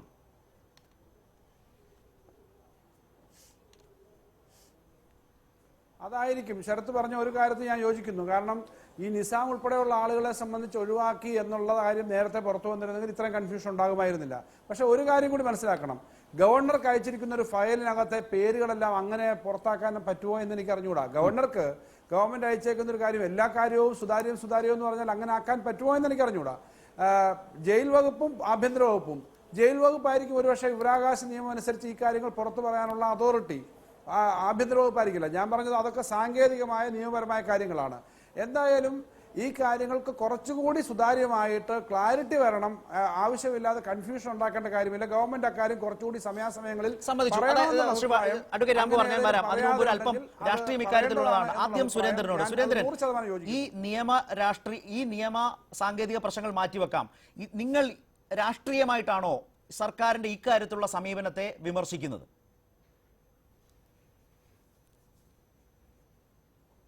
തീർച്ചയായിട്ടും ഇതിൽ രാഷ്ട്രീയമാണ്, നിയമവിരുദ്ധവുമാണ്. കാരണം രാഷ്ട്രീയമുണ്ട്. കാരണം ഇവിടെ നടക്കുന്ന ക്രിമിനൽ ആക്ടിവിറ്റീസിനെ മുഴുവൻ ഒരു സർക്കാർ തന്നെ സംരക്ഷിക്കുന്ന സ്ഥിതിയാണ് കഴിഞ്ഞ 9 മാസമായിട്ട്. ഇവിടെ 3800 ദളിതുകൾ ആക്രമിക്കപ്പെട്ടു. ഈ 9 മാസത്തിനിടയിൽ ഒരു നടപടി ഉണ്ടാവുന്നില്ല. നടികൾ ആക്രമിക്കപ്പെടുന്നു, സ്ത്രീകൾ പീഡിപ്പിക്കപ്പെടുന്നു, കൊച്ചുകുട്ടികൾ ബലാത്സംഗം ചെയ്യപ്പെടുന്നു, നടപടിയില്ല. പോലീസ് സ്റ്റേഷനിൽ വലിയ മനുഷ്യാവകാശ ലംഘനങ്ങൾ നടക്കുന്നു, മുഖ്യമന്ത്രി ഒരു നടപടി എടുക്കുന്നില്ല, ആഭ്യന്തര വകുപ്പ് പരാജയപ്പെടുന്നു. എന്നാൽ ഈ 1.5 കൊല്ലം ജയിലിൽ കിടന്ന മഹാന്മാരായിട്ടുള്ള ഈ TP ചന്ദ്രശേഖരന്റെ കേസിലെ പ്രതികൾ അവർക്കൊക്കെ വലിയ മനുഷ്യാവകാശങ്ങൾ അങ്ങ് കൽപ്പിച്ചു കൊടുക്കുകയാണ്, ചാർത്തി കൊടുക്കുകയാണ്. പിന്നെ ഇതിന് രാഷ്ട്രീയമായിട്ടല്ലാതെ എങ്ങനെയാണ് ശരത്തെ കാണേണ്ടത്? ഈ കേസിൽ ആദ്യം മുതൽക്ക് തന്നെ CPM എടുത്തൊരു സ്റ്റാൻഡുണ്ട്. കേസിനെ അട്ടിമറിക്കാൻ ശ്രമിച്ചു, അന്നത്തെ UDF ഗവൺമെന്റിനെ ഉപയോഗിച്ച്. പിന്നെ സ്വന്തം സർക്കാർ ഉള്ളപ്പോൾ പിന്നെ പറയേണ്ട ആവശ്യമില്ലല്ലോ. UDF ഗവൺമെന്റിനെ വിലക്കെടുത്ത് കേസ് അട്ടിമറിച്ചവരാണ് ഇവർ. ഇപ്പോൾ ആ പ്രതികളെ എത്രയും പെട്ടെന്ന് വെറുതെ വിടാം. ഇപ്പോ ഇങ്ങനെ ഒരു കൊല്ലം കൊടുത്താല് ജയകൃഷ്ണ മാഷ കേസ് ശരത്തിന് അറിയാമല്ലോ, 4-5 കൊല്ലമാണ് അവർ ജയിലിൽ കിടന്നത്. ഒരാളെ സുപ്രീം കോടതി വെറുതെ പിന്നെ വിട്ടു, ബാക്കിയുള്ള പ്രതികൾ 5 കൊല്ലം കടന്നത്, എല്ലാവരും വിട്ടു. ഇത് പതിവാണ്. CPM ഗവൺമെന്റ് വരുമ്പോഴെല്ലാം ഇത്തരം കൊടും ക്രിമിനലുകളെ ഇവർ ഇങ്ങനെ ചെയ്യാറുണ്ട്, അവരുടെ പാർട്ടി താല്പര്യത്തിനനുസരിച്ച്. അപ്പൊ അതിന് രാഷ്ട്രീയമായിട്ടല്ലാതെ ആ രാഷ്ട്രീയ പ്രശ്നത്തെയാണ് ഞാൻ ആദ്യം സൂചിപ്പിച്ചതുപോലെ ഉന്നയിക്കാൻ തയ്യാറാകാതെ പിൻവാങ്ങിയത് ശ്രീ ഉമ്മൻചാണ്ടി. അങ്ങനെ വന്നാൽ ഇപ്പോൾ സുരേന്ദ്രനൊക്കെ പറയുന്നത് പോലെ കഴിഞ്ഞ സർക്കാർ, ഞാനത് ആവർത്തിച്ച് താങ്കളെ അലോസരപ്പെടുത്തുകയല്ല, ഇപ്പോൾ നിങ്ങൾ ഇക്കാര്യത്തിൽ സർക്കാരിന്റെ രാഷ്ട്രീയ താല്പര്യങ്ങൾ നിഴലിക്കുന്നതാണ് ഈ തീരുമാനമെന്ന് പറയുന്നതിൽ നിങ്ങൾക്കും വലിയ ആർജവം ഉണ്ടാകാൻ ഇടയില്ല. മാത്രമല്ല അങ്ങനെ പറയാനുള്ള ഒരു ആത്മധൈര്യം നിങ്ങൾക്കുണ്ടാവാനും പാടില്ല. കാരണം അങ്ങനെയാണ് ഇന്ന് മുഖ്യമന്ത്രി ആയിരുന്ന ഉമ്മൻചാണ്ടി പ്രകടിപ്പിച്ചത് ഇക്കാര്യത്തിൽ. ഉമ്മൻചാണ്ടി എന്താ പ്രകടിപ്പിച്ചതെന്ന് ഞാൻ കണ്ടുമില്ല, എനിക്കറിയത്തുമില്ല. പക്ഷേ എനിക്കറിയാവുന്ന, ഞാൻ ഇതിനെക്കുറിച്ച് കൃത്യമായി മനസ്സിലാക്കിയതിന് ശേഷമാണ് ഞാനിവിടെ സംസാരിക്കാൻ വന്നിട്ടുള്ളത്. അതിനടിസ്ഥാനത്തിൽ തന്നെയാണ് ഞാൻ സംസാരിക്കുന്നതും. എനിക്ക് ഒരു കാര്യം എനിക്ക് സുരേന്ദ്രനോടാണ് പറയാനുള്ളത്. സുരേന്ദ്രൻ കുറച്ചു നേരമായിട്ട് പറഞ്ഞിട്ടുണ്ട് CPM-ഉം കോൺഗ്രസും തമ്മിൽ അഡ്ജസ്റ്റ് ചെയ്താണ് അതിൻ്റെ അന്വേഷണം പിന്നീട് നടക്കാതിരുന്നത് ഒക്കെ. അത് വേറൊരു കാര്യം. ഞാൻ ഒരു കാര്യം ചോദിക്കട്ടെ, ജയകൃഷ്ണൻ മാസ്റ്ററുടെ കാര്യം പറഞ്ഞല്ലോ. ജയകൃഷ്ണൻ മാസ്റ്ററുടെ കേസിലെ പ്രതിയെ രക്ഷപ്പെടുത്താനായിട്ട്, കേസിയെ ഒഴിവാക്കാനായിട്ട്, അല്ലെങ്കിൽ ജയിലിൽ നിന്ന് മോചിപ്പിക്കാനായിട്ട് നിങ്ങളും CPM-ഉമായിട്ട് കൂട്ടുകച്ചവടം നടത്തിയവരല്ലേ? പകരം CPM-കാർ ജയിലിൽ കൊന്ന CPM-ന്റെ ആളിനെ ജയിൽ മുക്തനാക്കി. അതേപോലെ അതിന് പകരമായി ജയകിഷൻ മാസ്റ്ററുടെ കേസിലെ പ്രതിയെ വിടാൻ വേണ്ടി നിങ്ങളും മാർക്സിസ്റ്റ് പാർട്ടിയുമായി ധാരണയിലെത്തിയതല്ലേ? അവസാനം ജയകിഷൻ മാസ്റ്ററുടെ അമ്മ ഹൈക്കോടതിയിലല്ലേ അതിനു വേണ്ടിയിട്ട് കേസ് കൊടുക്കേണ്ടി വന്നില്ലേ? നിങ്ങളെ വെട്ടിച്ച് അതിനു വേണ്ടിയിട്ട് അന്ന് നിങ്ങൾ പാർട്ടിയുടെ മുൻ സെക്രട്ടറി ആയിരുന്ന ശ്രീ അടിസ്ഥാനരഹിതമായിട്ടുള്ള കാര്യങ്ങൾ ഉന്നയിക്കരുത്. അടിസ്ഥാനരഹിതമല്ല, ഇതൊക്കെ വലിയ ഇഷ്യൂ ഉണ്ടായിട്ടുള്ളതാണ്. നിങ്ങൾ പറയുന്നത് ശ്രീധരൻപിള്ളയാണെന്ന് അമ്മയ്ക്ക് വേണ്ടി അവസാനം ശ്രീധരൻപിള്ള കോടതിയിൽ ഹാജരായി. ആ ശ്രീധരൻപിള്ള ഞാൻ ഇന്നും ഓർക്കുന്നുണ്ട്. ഞങ്ങൾ ഡിസ്കഷൻ നടത്തി, ഞങ്ങൾ ചർച്ച നടത്തിയപ്പോൾ ഒരു ദിവസം ശ്രീധരൻപിള്ള പറഞ്ഞു, എനിക്ക് പലതും പുറത്തു പറയാൻ ബുദ്ധിമുട്ടുള്ളത് കൊണ്ട് ഞാനൊന്നും പറയുന്നില്ല എന്ന് പറഞ്ഞു. ഇതാണ് അന്ന് നടന്നത്. എന്താ നടന്നത്? ജയകിഷൻ മാസ്റ്ററുടെ കേസിലെ പ്രതിയെ വിടാൻ മോചിപ്പിക്കാൻ വേണ്ടി മാർക്സിസ്റ്റ് പാർട്ടി നിങ്ങൾ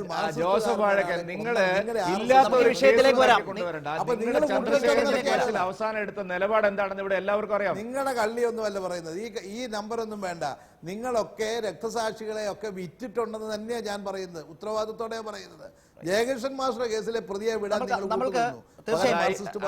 ജോസഫ് വാഴക്കൻ നിങ്ങൾ തന്നെ പറഞ്ഞല്ലോ, തിരുവഞ്ചൂർ രാധാകൃഷ്ണൻ തന്നെ സമ്മതിക്കുന്നുണ്ട്. ഞാൻ ഇത്തരം വില കുറഞ്ഞ ആരോപണങ്ങൾക്കൊന്നും മറുപടി പറയുന്നില്ല. ഞാൻ ഉന്നയിച്ചത് വളരെ പ്രസക്തമായിട്ടുള്ള ഒരു പോയിന്റ് ആണ്. കുഞ്ഞനന്തനും ഈ രാമചന്ദ്രനുമാണോ ഇയാളെ കൊല്ലാൻ, TP ചന്ദ്രശേഖരനെ കൊല്ലാൻ കൊട്ടേഷൻ കൊടുത്തത്?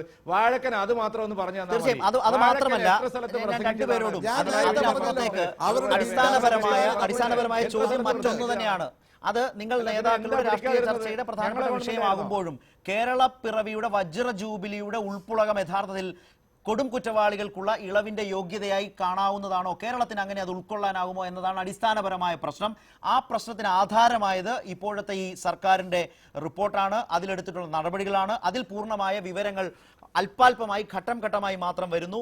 പ്രധാനപ്പെട്ട വിശദീകരണങ്ങൾ കൃത്യസമയങ്ങളിൽ ഉണ്ടാകുന്നില്ല എന്ന പ്രധാനപ്പെട്ട വിമർശനം ഉയരുന്നു. അഡ്വക്കേറ്റ് രാംകുമാർ, നേരത്തെ ശ്രീ KN ബാലഗോപാൽ സൂചിപ്പിച്ചു, ഗവർണർക്കൊരു പട്ടിക കൊടുക്കുന്നു, അത് ഗവർണർ തിരിച്ചയക്കുന്നു, അത്രയുമേ നമ്മൾക്കറിയൂ. ഇപ്പോൾ ഉയരുന്നൊരു പ്രധാനപ്പെട്ട ആരോപണം, വളരെ സുതാര്യമായി ഇത് വിശദീകരിക്കാൻ സർക്കാർ തയ്യാറാകണം എന്ന് വെച്ചാൽ അതെങ്ങനെയാകണം എന്നുള്ളതാണ് പ്രശ്നം. അതിനർത്ഥം ആ പട്ടിക വെളിപ്പെടുത്താനാകും എന്നതാണോ? അങ്ങനെയാണെങ്കിൽ അത് തയ്യാറാകണം എന്നാണോ? അടിസ്ഥാനപരമായി ഈ ഒരു ശുപാർശ തയ്യാറാക്കിയത് ജയിൽ വകുപ്പാണല്ലോ. 2016 ഒക്ടോബർ 17 സർക്കാരിലേക്ക് കൈമാറിയത്. ആ റിപ്പോർട്ടിന്റെ അടിസ്ഥാനത്തിലാണ് ഇതെല്ലാം നടന്നിട്ടുള്ളത്. അപ്പോൾ ജയിൽ വകുപ്പിൽ ഇങ്ങനൊരു ശുപാർശ തയ്യാറായതിൽ അപാകതയുണ്ട് എങ്കിൽ അത് അന്വേഷിക്കേണ്ടതാണോ? എന്നാൽ TP കേസിന്റെ കാര്യത്തിൽ സർക്കാരിന് ആ ജയിൽ വകുപ്പിന്റെ റിപ്പോർട്ടുമായിട്ട് വിയോജിപ്പില്ല. അവർക്ക് ആ യോഗ്യതയ്ക്ക് അവകാശപ്പെട്ടവരാണ് എന്ന് കാണുന്നു. പക്ഷേ നിസാമിന്റെ കേസിൽ ജയിൽ വകുപ്പിന്റെ ശുപാർശയെ സർക്കാർ നിരാകരിക്കുകയും ചെയ്തു. ഇതാണ് ഇതിന്റെ സാഹചര്യമെങ്കിൽ എന്താണ് സർക്കാർ ഇനി ചെയ്യേണ്ടത്?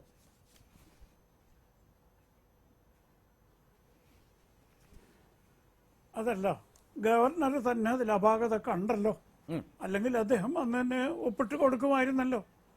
ഗവർണർ അദ്ദേഹത്തിൻ്റെ ജഡ്ജി എന്ന നിലയ്ക്കുള്ള അനുഭവ സമ്പത്ത് കണക്കിലെടുത്തുകൊണ്ട് ഗവർണറുടെ വിവേചനാധികാരവും റെമിഷൻ കൊടുക്കാനുള്ള അധികാരവും സുപ്രീം കോടതി നിർദ്ദേശിച്ച മാർഗനിർദ്ദേശങ്ങളുടെ അടിസ്ഥാനത്തിൽ പരിഗണിച്ചപ്പോൾ അദ്ദേഹത്തിന് മനസ്സിലായി ഇത് ചില രാഷ്ട്രീയ ലക്ഷ്യം വെച്ചുകൊണ്ടുള്ള ലിസ്റ്റാണ്.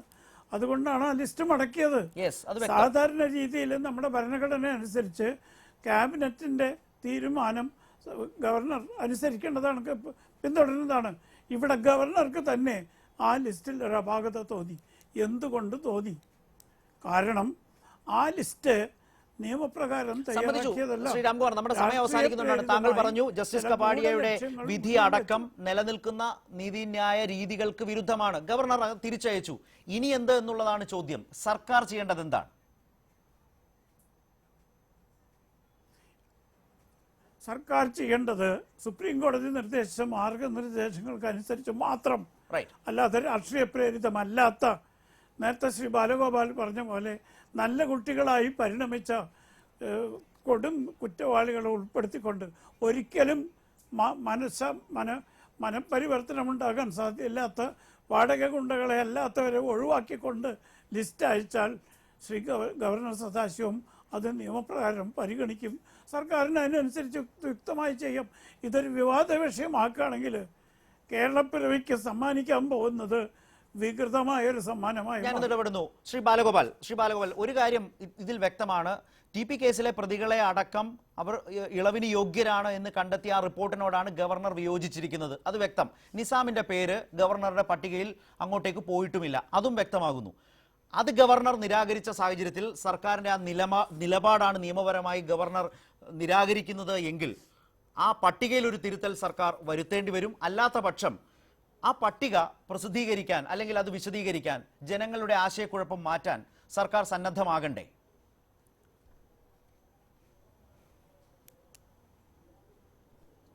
ശരത്ത്, ഈ ഒരു സംഭവം ഉണ്ടായെന്ന് പറഞ്ഞിട്ട് അതിന്റെ ഫൈനൽ ജഡ്ജ്മെന്റ് ഈ ചർച്ചയിൽ കൂടി പറയുന്നത് ശരിയല്ല.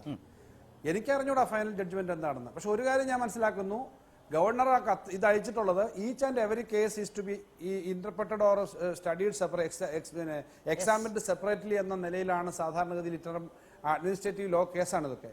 അങ്ങനെ ഒരു കേസ് അയക്കുമ്പോൾ ഇന്നത് അയച്ചതുകൊണ്ടാണ് ഇത് തെറ്റാണ്, മറ്റേ ഒഴിവാക്കിയത് കൊണ്ടാണ് എന്ന് പറയുന്നൊരു കൺസ്ട്രൂ ചെയ്യുന്നത് അങ്ങനെ ഒരു ഫൈനാലിറ്റിയിലേക്ക് എത്തുന്നത് ശരിയല്ല. എന്തായാലും ഗവർണർ അയച്ചതിനകത്ത് എന്താണ് പോരായ്മ എന്ന് പറഞ്ഞിട്ടുണ്ടാവും. അത് പരിശോധിച്ച് ഗവൺമെന്റ് കൊടുക്കാൻ ബാധ്യസ്ഥമാണ്. അതിന് ഗവൺമെന്റിന്റെ ഭരണഘടനാപരമായ അവകാശം നമ്മുടെ സിസ്റ്റത്തിനകത്ത് നോക്കി ആ കാര്യങ്ങൾ കൃത്യമായി ചെയ്തിട്ട് ഈ കാര്യങ്ങൾ പൂർത്തീകരിക്കും എന്നുള്ളതിന് തർക്കമില്ല. അത് നമ്മുടെ എല്ലാം ആശങ്ക ഗവൺമെന്റ് മനസ്സിലാക്കും. എന്റെയും ശരത്തിന്റെയും ആ ആശങ്ക തീർച്ചയായിട്ടും ഗവൺമെന്റ് മനസ്സിലാക്കി അതിനർത്ഥം ഈ പട്ടിക ഇതേപടി തിരിച്ചയച്ചാൽ സർക്കാർ ഗവർണർ അത് ഉൾക്കൊള്ളാൻ ബാധ്യസ്ഥനാകുമെന്നാണ് എന്നൊരു സൂചന കൂടി അതിലുണ്ടല്ലോ. അഡ്വക്കേറ്റ് രാംകുമാർ, അഥവാ ഗവർണർ ബാധ്യസ്ഥനായാൽ തന്നെ അത് കോടതികളുടെ പരിശോധനയ്ക്ക് വിധേയമാകും. വേണ്ടി വന്നാൽ കോടതികൾ ഇടപെടും. കാരണം ഗവർണർ സ്വന്തം നിലയ്ക്കല്ല തീരുമാനമെടുക്കുന്നത്. നമ്മുടെ ഭരണഘടന അനുസരിച്ച് ചില കാര്യങ്ങളിൽ ഒഴിച്ച് ഗവർണർ തീരുമാനമെടുക്കുന്നത് മന്ത്രിസഭയുടെ ഉപദേശപ്രകാരമാണ്. ആ ഉപദേശം തന്നെ പാളിപ്പോയി എന്ന് കോടതിക്ക് തോന്നിയാൽ, ആ ഉപദേശം ഭാഗ്യപ്രേരണകളുണ്ട് കൊണ്ടാണ് എന്ന് കോടതിക്ക് തോന്നിയാൽ, ആ ഉപദേശം ജനനന്മയ്ക്ക് നല്ലതല്ല, സാമൂഹ്യ നീതിക്ക് നിരക്കാത്തതല്ല ആണ് എന്ന് തോന്നിയാൽ കോടതികൾ ഇടപെടാം. തീർച്ചയായും ആ ഘട്ടത്തിൽ ഒന്ന് ഇടപെട്ടുകൊണ്ട് ശ്രീ വാഴക്കനോടും ശ്രീ സുരേന്ദ്രനോടും അവസാനമായി 2 മിനിറ്റ് മാത്രം, ഇത് പുതിയ തരത്തിൽ ഈ വിഷയത്തെ ടേക്കപ്പ് ചെയ്യാൻ നിങ്ങളെ പ്രേരിപ്പിക്കുന്ന ഒരു പ്രശ്നമായി തോന്നുന്നുണ്ടോ? ഇത്രയും കാര്യങ്ങൾ നമ്മുടെ മുമ്പിലേക്ക് ചർച്ചയിൽ വന്നല്ലോ. ഗവർണർ പട്ടിക തിരിച്ചയക്കുകയും ചെയ്തു. വേണമെങ്കിൽ സർക്കാരിന് വീണ്ടും ആ പട്ടിക അയച്ചു കൊടുക്കാം, അല്ലെങ്കിൽ തിരുത്തൽ വരുത്തിയും അയച്ചു കൊടുക്കാം. എങ്ങനെ ഇടപെടും? സുരേന്ദ്രൻ, ആദ്യം നിങ്ങളുടെ ഒരു സ്റ്റാൻഡ് എന്താവും? അല്ല, ഇതൊരു ധാർമ്മികമായിട്ടുള്ള ഒരു വിഷയമാണ്. ഈ വിഷയത്തിൽ ഗവർണർ അധാർമികതയും നിയമവിരുദ്ധമായിട്ടുള്ള പ്രവൃത്തിയും കണ്ടതുകൊണ്ടാണ് തിരിച്ചയച്ചത്. ഞങ്ങൾ വിചാരിക്കുന്നത് സർക്കാർ അത് മനസ്സിലാക്കും എന്നുള്ളതാണ്. സർക്കാർ മനസ്സിലാക്കിയിട്ട് ആവശ്യമായിട്ടുള്ള തിരുത്തലുകൾ വരുത്തിയിട്ട് അവർ ചെയ്യുമെന്നാണ് വിചാരിക്കുന്നത്. അത് അവർ ചെയ്തില്ലെങ്കിൽ അവർക്ക് പുതിയൊരു തിരിച്ചടി കൂടി ഉണ്ടാവും. ഇപ്പൊ തന്നെ തിരിച്ചടികളുടെ ഒരു പെരുമഴയാണ് ഈ സർക്കാരിന്. ഒരു തിരിച്ചടി കൂടി പെരുമഴയിലേക്ക് ഏതായാലും നീങ്ങാൻ ഞാൻ ഉദ്ദേശിക്കുന്നില്ല, സമയം അവസാനിക്കുന്നതുകൊണ്ട്. ജോസഫ് വാഴക്കൻ, ഗവർണറെ കാണുമെന്നൊക്കെയാണ് പ്രതിപക്ഷ നേതാവ് പറഞ്ഞത്. വാഴക്കൻ, ഇവിടെ അപൂർവമായ ഒരു സംഭവം ഉണ്ടായിരിക്കുന്നത്. കാരണം ഇവിടെ ഈ പ്രതികളെ കൊട്ടേഷൻ കൊടുത്ത ആളുകൾ തന്നെ ഭരണത്തിലിരിക്കുകയാണ്. അപ്പോൾ അവരുടെ മുമ്പിൽ അവരുടെ നിർദ്ദേശാനുസരണം കൊല ചെയ്ത കൊട്ടേഷൻ പ്രതികളുടെ അവരുടെ കേസാണ് ഇവരുടെ മുമ്പിൽ വന്നിരിക്കുന്നത്. സ്വാഭാവികമായിട്ടും അവർ വിടാൻ ബാധ്യസ്ഥരാണ് അവരുടെ നിലയിൽ. അത് ഗവർണർ മനസ്സിലാക്കിയിരിക്കുന്നു. ഗവർണർ അതുകൊണ്ട് ഓരോ കേസിൻ്റെ മെറിറ്റ് പരിശോധിച്ചതിന് ശേഷം മാത്രം ഇക്കാര്യത്തിൽ തീരുമാനമെടുക്കണം. അദ്ദേഹം അതനുസരിച്ചുള്ള നിർദ്ദേശം കൊടുക്കണം. അത് ഇവരനുസരിക്കണം. അനുസരിച്ചില്ല സർക്കാർ ഒരു പിടിവാശിയോടുകൂടി ഇതിനെ സമീപിക്കും എന്ന് കരുതണോ? ഒരു പട്ടിക ഞങ്ങൾ തയ്യാറാക്കി, ആ പട്ടികയിൽ ബാലഗോപാൽ, അങ്ങനെയുണ്ടോ?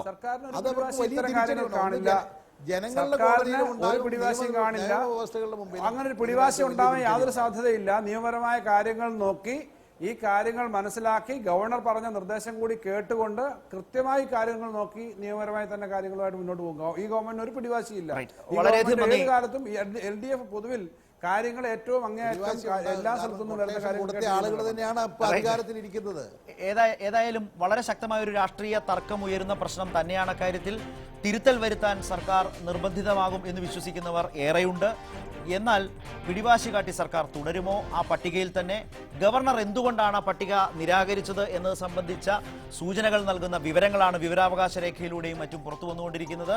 വളരെയധികം നന്ദി advocate Ramkumar, Shri KN Balagopal, Shri Joseph Vazhakkan, Shri Surendran ഞങ്ങളോട് സഹകരിച്ചതിന്. പ്രൈം ഡിബേറ്റ് ഇവിടെ അവസാനിക്കുന്നു. നമസ്കാരം. നന്ദി.